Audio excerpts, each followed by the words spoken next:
Happy Halloween. Hey. This is Halloween. We'll probably get a strike for that one. 0 more days till Halloween. Right. Halloween. That's what you guys tune in for, is for me to sing poorly. I'm Adam. I'm Andy. Welcome to Real Shame. It's a show where we watch movies from our movie list of shame or movie blind spots. This whole month, the last 30 some odd days, 31 days, we've been watching horror movies, and we've been coming at you with more episodes. And on this final day of October, on All Hallows Eve, we wanted to come at you with yet some more movies to talk about. We are going to take Wednesday off this week, so we're going to do 2 into 1 episode for anyone that cares. I don't know if anyone notices that. I know, I can hear the collective like, oh. Yeah. I don't know if people notice how often we put out movies or how often we put out shows or not, but we're taking Wednesday off, and we're coming at you with 2 movies today. And to introduce the first movie, I'm going to hand it over to Andy to tell you all about it. Yes, I feel like I wrote a novel here for this intro. In 1974, Ronald DeFeo Jr. killed 6 members of his family at 112 Ocean Avenue in Amityville, New York. A little over a year later, the Lutz family moved in. George Lutz, Kathy Lutz, and their 3 children. They couldn't stay in the house for even a month, as it was reportedly haunted. 2 years later, author Jay Anson wrote a book detailing the experiences of the Lutz family, which was made into a movie, The Amityville Horror. What do you think? I love it. Honey, $80,000? I mean, might as well be $800,000.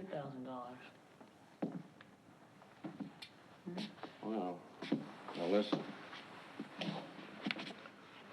The house is worth $120,000 easy. Mm-hmm.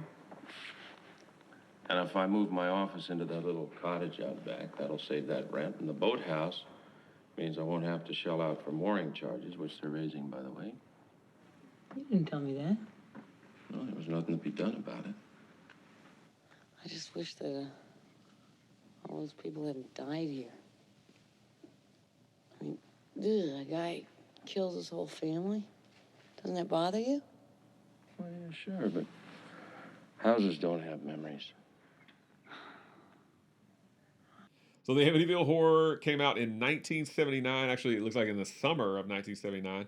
Directed by Stuart Rosenberg. Stuart Rosenberg worked with Paul Newman quite a bit. He directed the classic Paul Newman film Cool Hand Luke. Also directed Paul Newman in WUSA and Drowning Pool, if I can talk. The Clint Eastwood movie? That's Deadpool. Yeah. Yeah, almost. And then Stuart Rosenberg did some other movies, but those are kind of the 3 of his notable ones, and in fact, all with Paul Newman. Amityville Horror was written by Sandor Stern, and it's from the book, as I mentioned, by author Jay Anson. Author Jay Anson, actually, I think he died in 1980 or 1981, so he died not long after the movie Amityville Horror. Maybe it was cursed. Maybe it was. Amityville Horror stars James Brolin, Thanos' dad, Josh Brolin's dad, as George Lutz.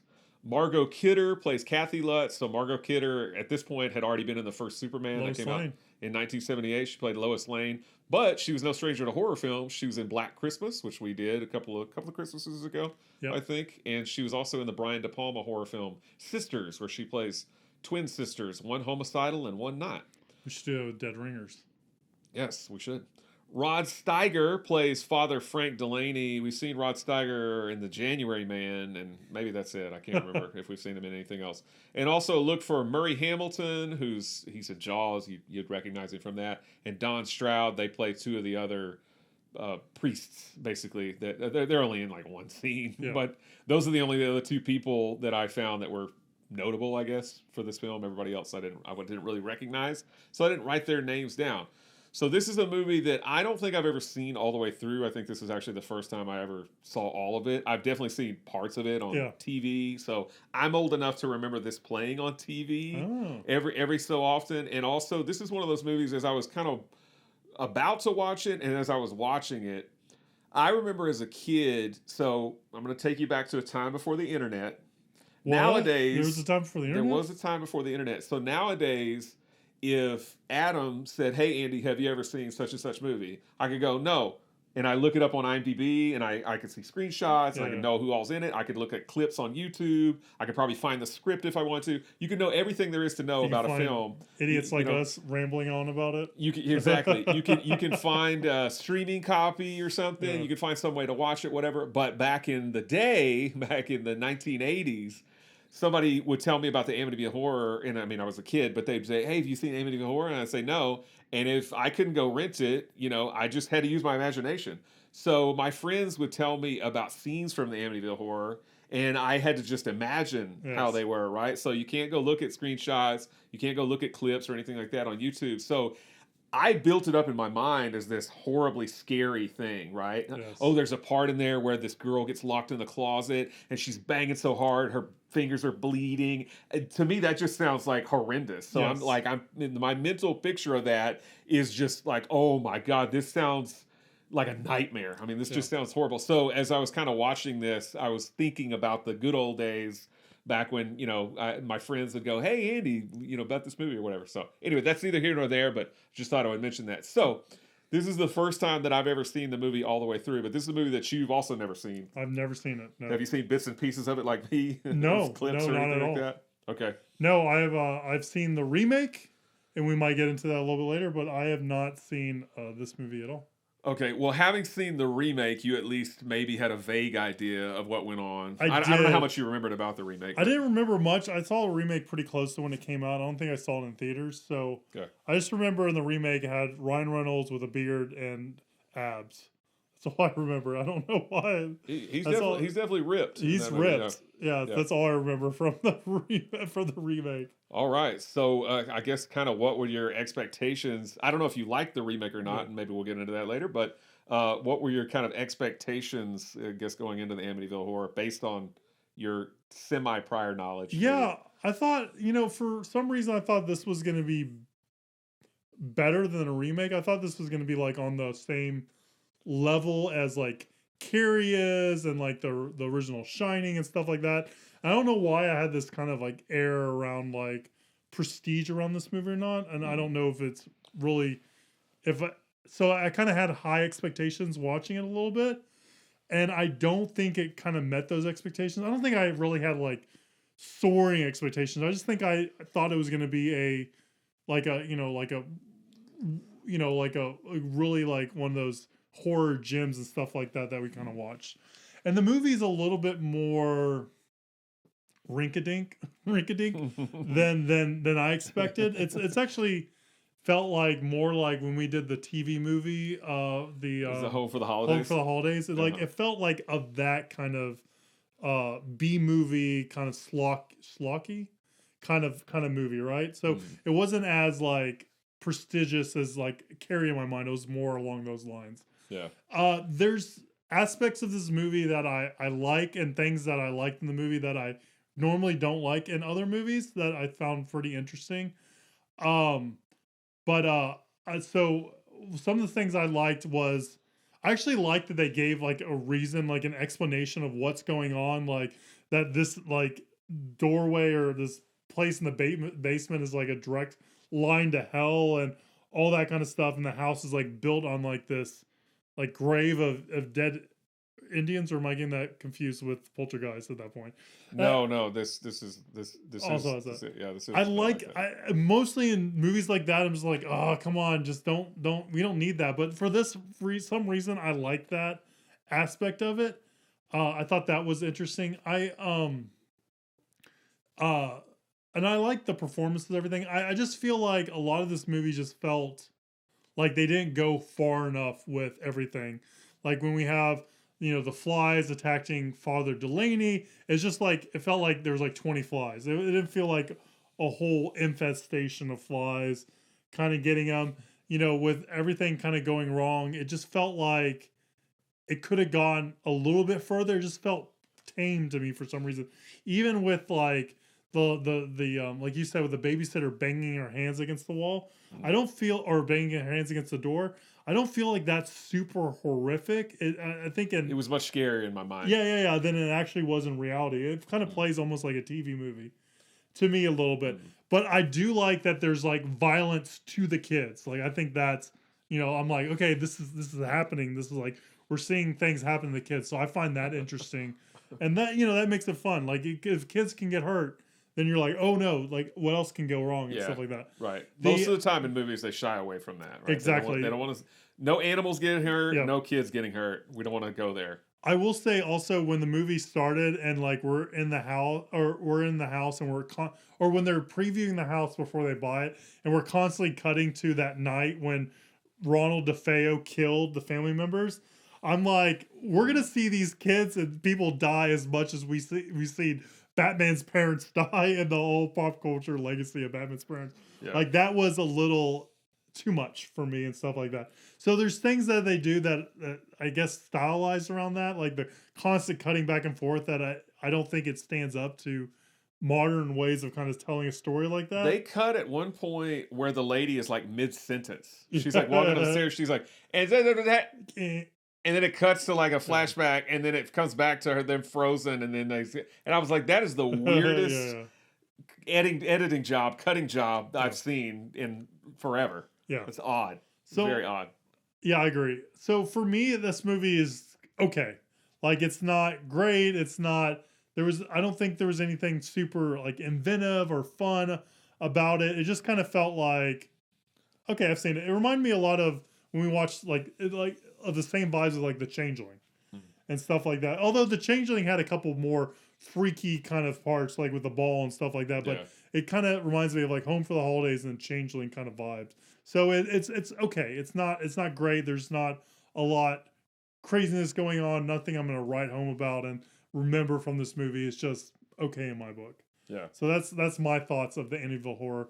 So we learned from you. You had an overactive imagination as a child, and still do. From hearing about what happened in this movie, you imagine the worst things possible. Does this movie hold up to your imagination, or where do you fall on this bad boy?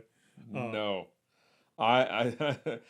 so the movie starts off with the American International Pictures logo, and I always love seeing that AIP logo. Yeah. It's just nostalgic for me, and then it just all goes downhill from there. I love this movie. That was the peak. That was the peak. This movie sucks to me. I really did not like this movie at all. I've always thought of this movie as this seminal horror classic because I thought it was always viewed that way. Come to find out, I'm wrong. The critics are not very kind to it. But again, like I said, I thought it was like a Carrie kind of movie because I thought it was like held in high regard too. So did I, and I think it is by audiences, but not so much by critics. But yeah, I'm with the critics. I don't think this movie is good, really much at all. I mean, there's very little that I actually liked about it. I agree with you. It looks like a TV movie. I actually read that it was kind of envisioned as a TV movie. Oh, interesting. I didn't know that. And I think it has that look. Like it probably could play on TV. I mean, you'd have to make a few cuts. But I think, there's a part with Margot Kidder where she's pretty skimpily dressed. I feel like you'd have to cut that. And there may be some of the horror stuff you might have to cut or tone down a little. But aside from that, I think that it could be a good TV movie. Or not a good TV movie, but a good candidate for a TV movie. It'd still be a shitty movie. But I didn't like it. I thought, so I actually thought it was really jumbled, like what was going on with the house. It was interesting hearing you talk about how you like the fact that they explained it. I guess I just didn't understand the explanation. I was like, okay, so the Shinnecock people like put their mentally ill here, but it's also the gateway to hell and... what? Like, I didn't really get how that all kind of went together. I didn't really understand it. And then, like, it possessed that one girl who's, like, the girlfriend or wife of his business partner, and she starts talking in a demonic voice, and I was like, what? And then also, so when you go in the house, it could definitely have an effect on you, because, like, James Brolin, I think when he gets away from the house, maybe he feels a little bit better, or maybe I might be thinking of the remake. But the priest, Rod Steiger...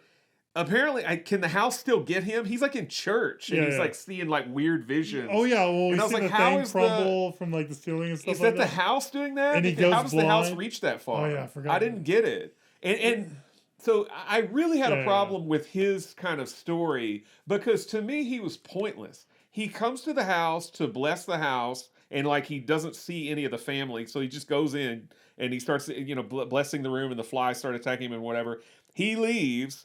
And then the movie continues To to call follow him. his story, Yeah. even though he never goes back to the house. Yeah. I thought, okay, they're following him because at some point he's going to go back to the house, but he just never does. He just gets struck blind, and then he's sitting there looking like a sad sack. Yeah. And that's the last time we see him in the movie. I was like, what was the point of continuing to follow this guy's story? I know she tries to call him a few times and gets like static, All the but time. he's never a real integral part of the film. So why even waste time with him? No, I agree. I thought he was going to come back to the house finally. No, I'm glad you brought that up because I wasn't thinking about that, but now that you mentioned that, that Yeah. is very odd and very peculiar, and also and that it strikes that way. And also, like I remember him just like showing up the house and like letting and like being in there. It's like, who are you? Like who invited you? And all that kind of stuff. He just randomly shows up. At Well, any he new apparently he house had an spot. appointment to bless the house, so I guess he thought it was okay. You for him find to it just later go on, in. but yeah. He goes in, leaves an upper decker and whatnot. And He he's like, does. all right, now I'm going to bless the room. That's why the house haunts. It The makes him house go is like, blind. get out. Yeah. That stinks.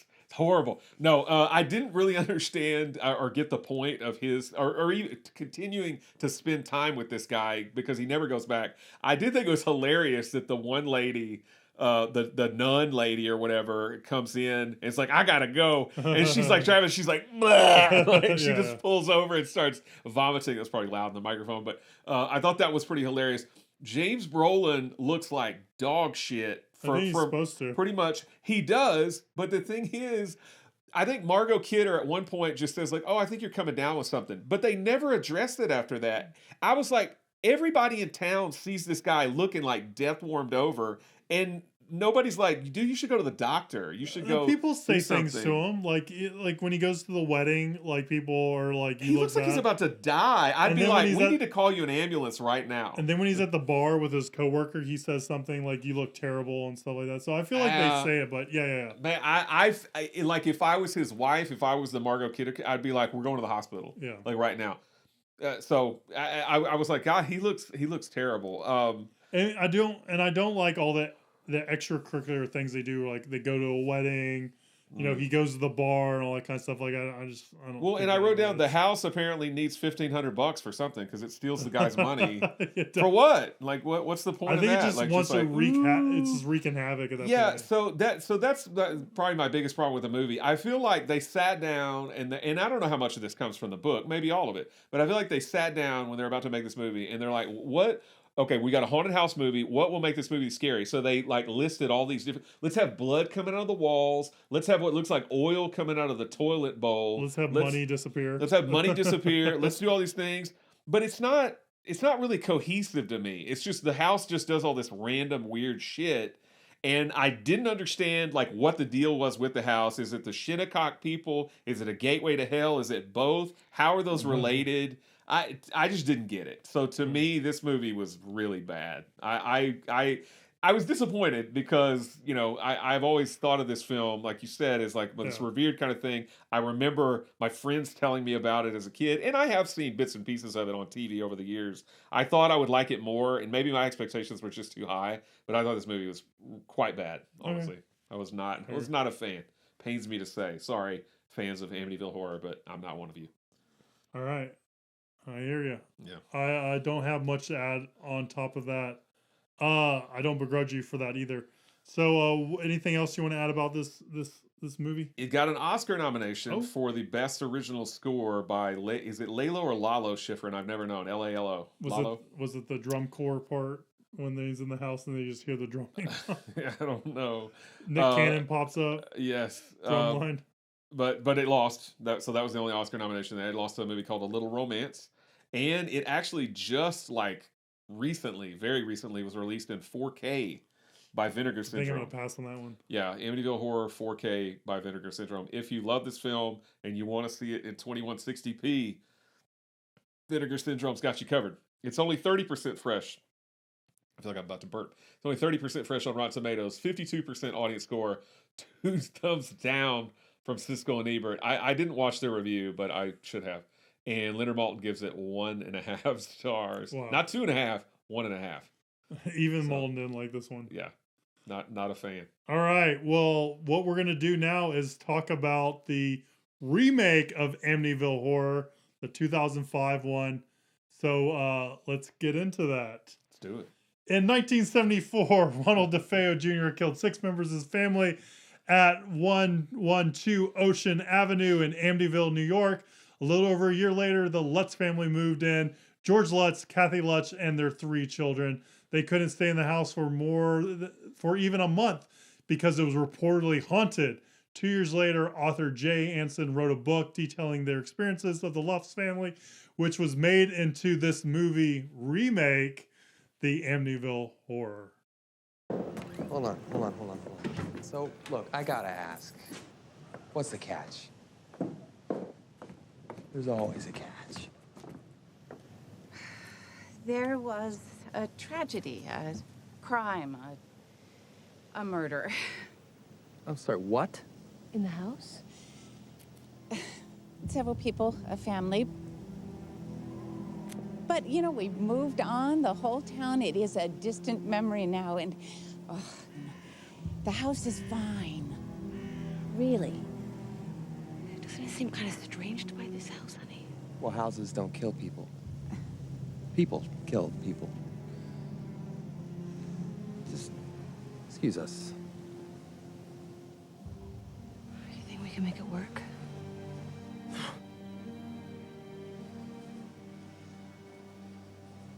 You know what? You want it, and we're gonna make it work. All right. We talked about the 1979 Amityville Horror. Now we're talking about the 2005 remake of it.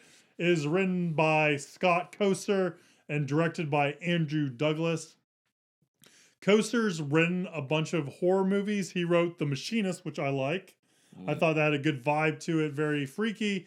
He did the Crazies remake. Was that George Romero? George Romero, yeah. Yeah, and then he did the Texas Chainsaw Massacre remake, which the 2003, was that a good one or was that the bad one? I revisited that not too long ago. It's a lot better than I remember. Still doesn't hold a candle to the classic original, but it's much better than I remember it being. Yeah. So it's okay. And I believe this is produced by Platinum Dunes, and Platinum Dunes did a whole bunch of these remakes. So they did that. They did that Texas Chainsaw Massacre remake. I'm pretty sure they did the Crazies remake. They did a Nightmare on Elm Street's remake. They were that was their thing. They were remaking all these New Line and horror movies from the early 80s. Douglas doesn't look like he's done a whole lot before or since this. He's mostly done music videos, it looks like. Huh. This Amityville Horror stars a baby-faced, even though he's wearing a beard, he looks pretty young. Ryan Reynolds as George Lutz, Melissa George as Kathy Lutz, Jesse James as Billy Lutz, Jimmy Bennett as Michael Lutz, Chloe Grace Moretz. Yes, we have 2 Chloe Grace Moretz movies we're doing this month as Chelsea Lutz, and this is actually her debut, apparently. We have Rachel Nichols as Lisa, and Philip Baker Hall as Father Calloway this time instead of. Oh, I didn't notice his name was different. Yeah. I was saying. This is a movie that I've seen before. I saw it pretty close to when it came out. I think I liked Ryan Reynolds. I was a fan, so saw he was in a horror movie. After he did Blade, Trinity. Yeah. I was like, cool, I'm on board for that. I want to see that, and I watched it. And I don't remember having favorable opinion on it after I watched it, but I'll tell you how I feel about it after I ask Andy.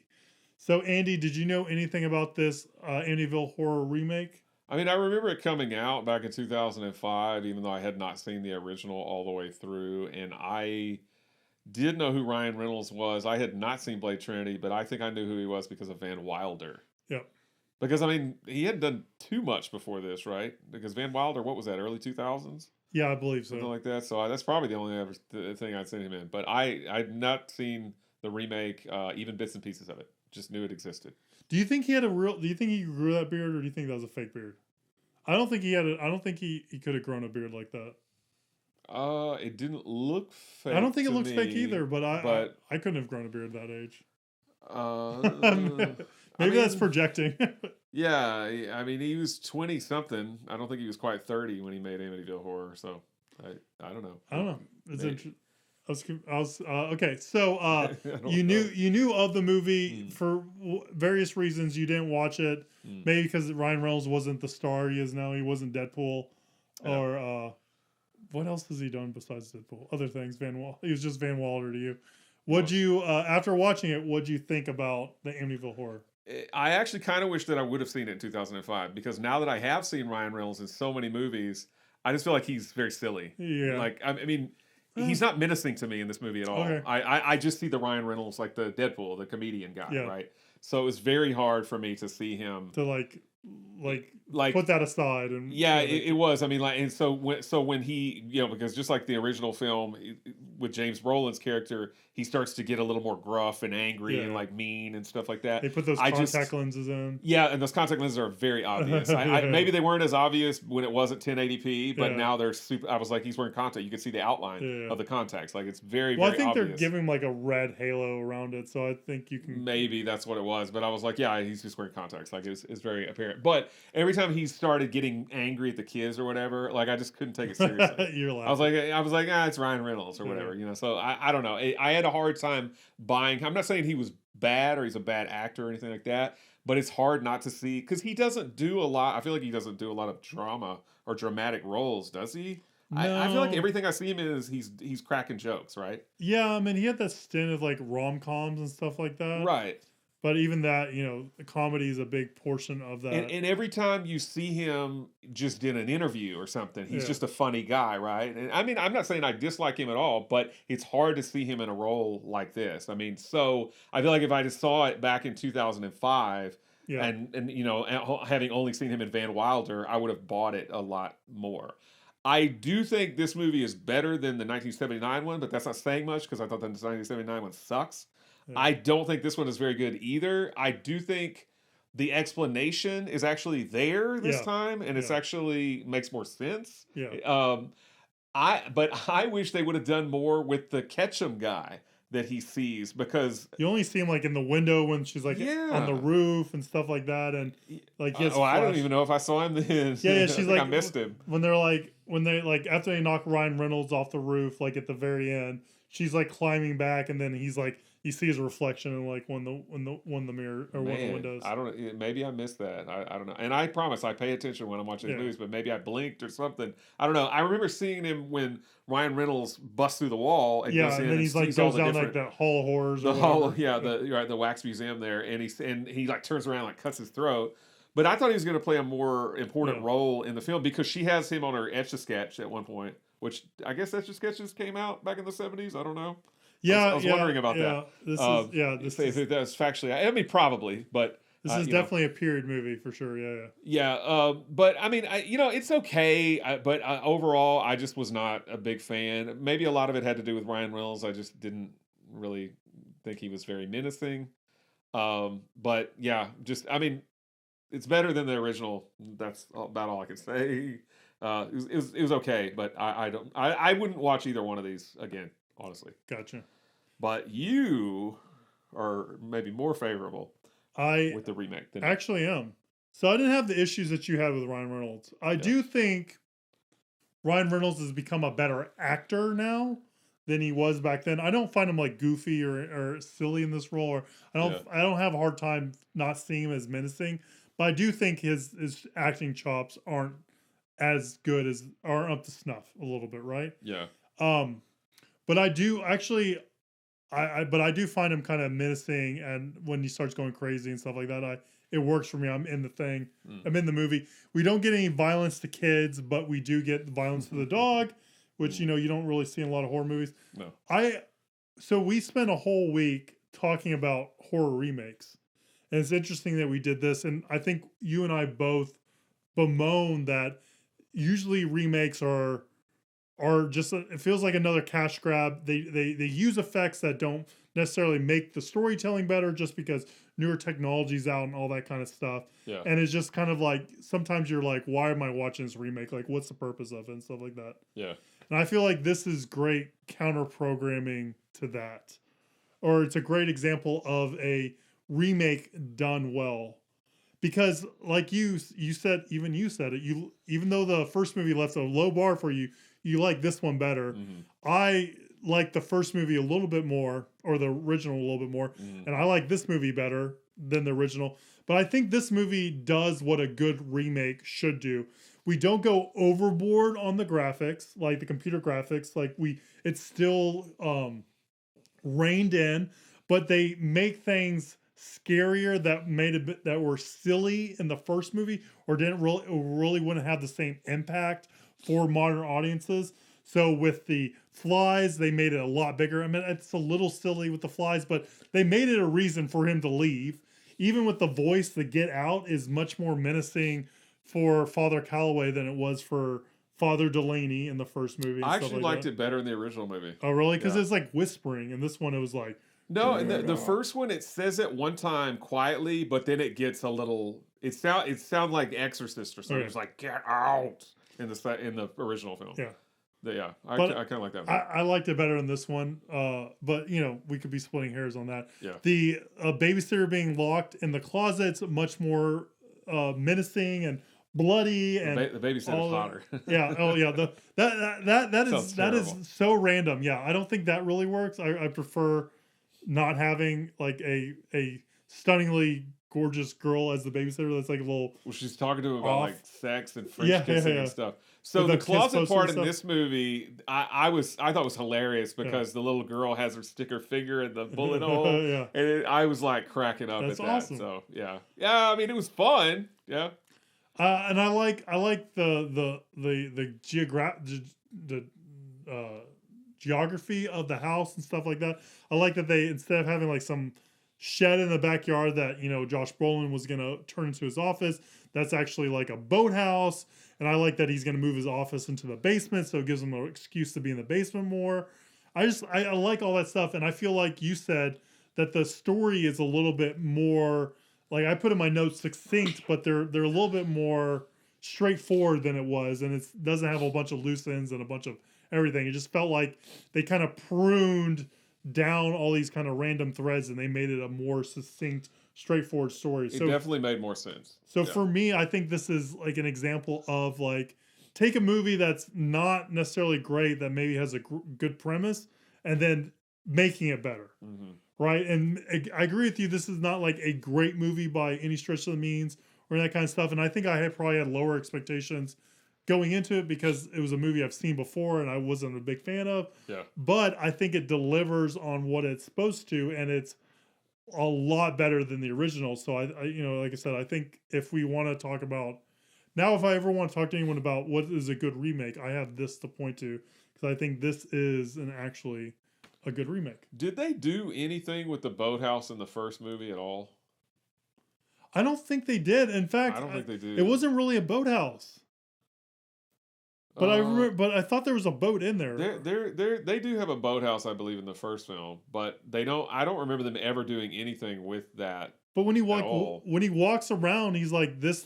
It's like they call it like a shed or something, and he's like, or farmhouse, I think they call it. And he's like, this is gonna be my office. I don't know. He's like, so I don't have to pay my mortgage and all that kind of stuff. Yeah, that's right.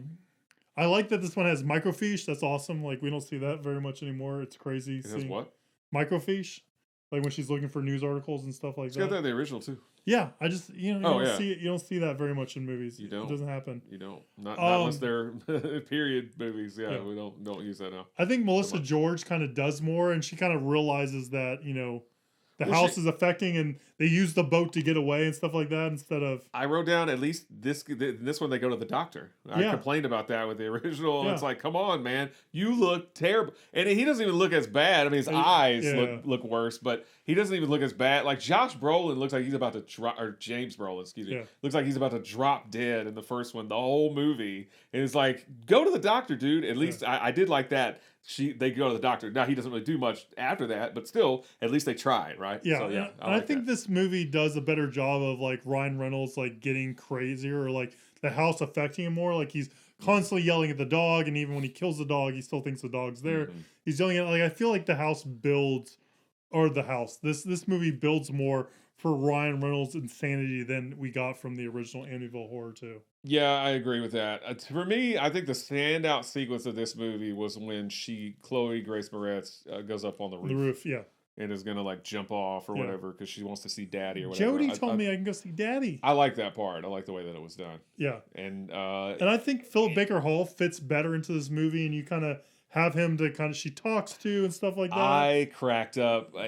So after the flies do attack him, man, he takes off bolts. running, gets in that car, just drives away. She's like, "Wait, stop!" He's like, just driving away. Man, I was laughing because I'd be the same way. Yeah, It's I'm exactly what I would do. See ya. I'm out. Wouldn't want to be ya. So I think this one does it better. It does. That's for me. It's just it's still not very good. Yeah. Yes, it is. I agree. It is better than the original film because the original film I think is a real stinker. All right. Well, we didn't mention with the original film though. There's been a lot of like sequels. Oh man, There was like an Amityville 2 and Amityville 3D. So they just kept on going. I do know because if you look at like the list of films that have Amityville in the title, there's a ton. But some of those they just slap the name in there because Yeah. I think they can. like Amityville in the Hood or whatever. Yeah, and It's there's like an Amityville Karen. Oh yeah, or something like that. And So- Amityville in space, which I don't think has anything to do with I it. think that they like I guess there's some legal thing where they're not going to get in trouble for using that. That's Yeah, okay. it's a city So name. they're just like it's a city name. So they're just like that's slapping at anything, and they get people to watch. It's like clickbait. They get people to watch those films. I mean, and maybe some of those films are good. They certainly don't sound like it Yeah. from the premise or whatnot, but. Who knows? But yeah, so official sequels, though, there's still plenty of official sequels Yeah. as well, which I've seen none of. Me either. But who knows? Maybe it's time to sit down and watch Amityville 2, The Possession, or Amityville 3D, even though I would not be watching it in 3D. All right. Well, we're the critics on this remake. Are they with us? Well, no. I'm not with you as much either. Okay. It's less fresh than the original film, but I think the original film is a little more beloved. Not by critics. Anyway, this is 23% fresh on Rotten Tomatoes. The original, I know I said it a while ago, but it's 30%. And this has a 52% audience score. So does the original film. Leonard Maltin gave the first film, the original film, 1.5. This one only marginally better. He only gave this 2 stars. That's right. I'm actually in complete, I think, agreement with Leonard Maltin as far as both ratings. I would give the original probably 1.5, and this 2 stars as well. I'd give this one 2.5. I'd be 2.5 Maltin. You'd be on this 2.5 one. Maltin on this. Yeah. Yep. All right. Well, that was both Amityville Horror 1979 and Amityville Horror 2005. Anything else you like to add on top of this? Nope. It's been fun. It's A lot been of fun. Halloween movies, a lot of horror movies. Yep. So that wraps up our horror movie watch for the month of October. Let us know what movies you've seen this month that you've enjoyed, that are horror movies. Maybe we'll add them to the list of things we need to watch and all that kind of good stuff. Again, like I said at the beginning of the show, we're not going to have an episode on Wednesday. We're going to take the smallest of breaks for that, but we'll be at you next week with some movies from this guy's list of shame. And we'll see you soon, guys. Please like, subscribe, share, do all that social media stuff, and have a good one. Thanks. Bye. Bye.